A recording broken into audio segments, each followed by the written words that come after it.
Hello everyone, welcome back to my channel, and for those who are new here, welcome. I hope you're all doing well. My name's Alani and today's video is very special to me because it's my first DIY suggested by a subscriber. So thank you Anthony Rosas for the photo light box idea, and here's my take on it. To start, I first removed the glass and backing from all 5 frames. I also removed those prongs that hold the back in place. They're really easy to remove. You can either break them off or pull them out completely from the frame like I did using pliers.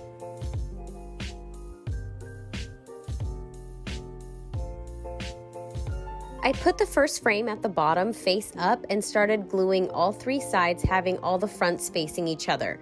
If I could do this part again, I would probably wrap them first and then glue them together.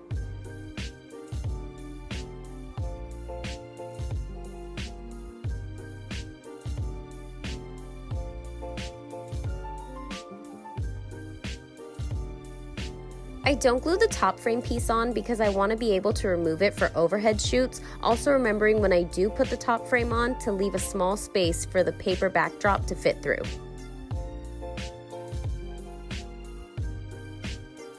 And for some extra stability, I'm just going to hot glue all the edges.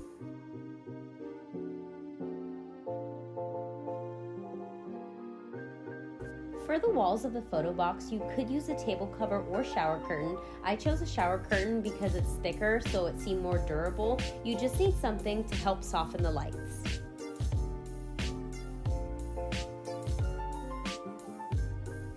I cut the bottom piece off of the shower curtain, and then I cut that piece to fit the top frame.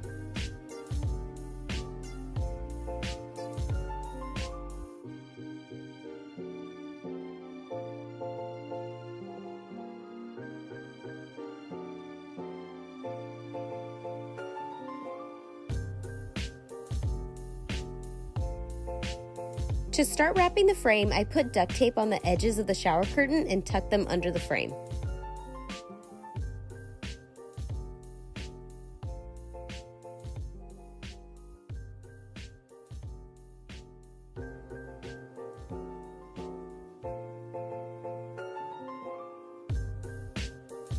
After trimming the curtain to size, I made sure to pull the shower curtain as tightly as possible so I had no wrinkles and a smooth surface.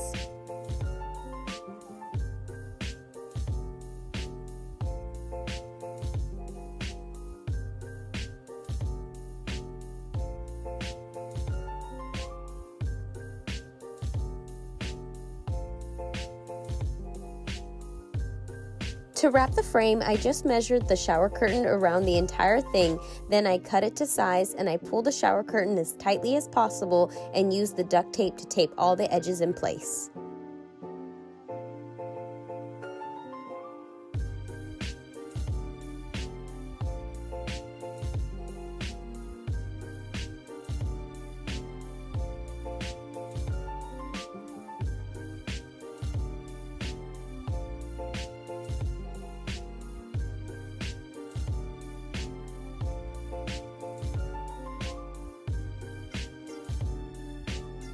I added more duct tape on the inside for extra stability and to make sure the frame was completely covered.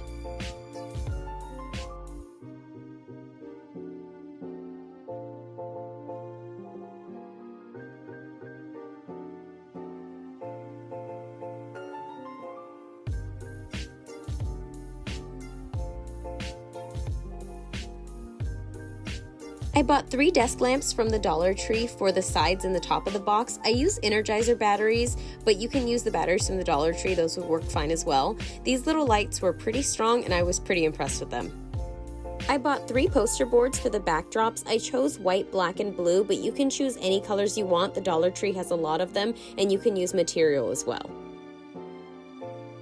I traced the frame on each poster board, then I cut them a few centimeters smaller than the width of the picture frame so the backdrops would fit inside the box perfectly and would be easily removed. And here are all of my backdrops fitting nicely in the photo box.